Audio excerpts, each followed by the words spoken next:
কালিৰ বাৰ্থডে আছিলে। এই নাম হিনা গগৈ। এইটো হৈছে বাৰ্থডে কেক, তাৰ নামটো হৈছে হিনা। এয়া বাৰ্থডে কাটিলে, ভিডিঅ' কৰিবলৈ নহ'ল, সেইকাৰণে ফটোকে দিছোঁ। তাৰ পৰা এয়া হৈছে মই তাক গিফ্ট নিছিলোঁ তাইৰ কাৰণে বাৰ্থডে বুলি।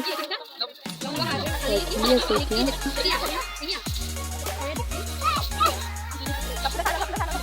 এই মোৰ সম্বন্ধৰ ভণ্টি হয়, কিন্তু এই মোৰ লগত ফ্ৰেণ্ডৰ হিচাপে থাকিব কাৰণে সেইকাৰণে মই এইটো আজি বাৰ্থডে দিনৰ মুখত এটা আহিবলৈ কাৰণে এইটো গিফ্ট দিছোঁ।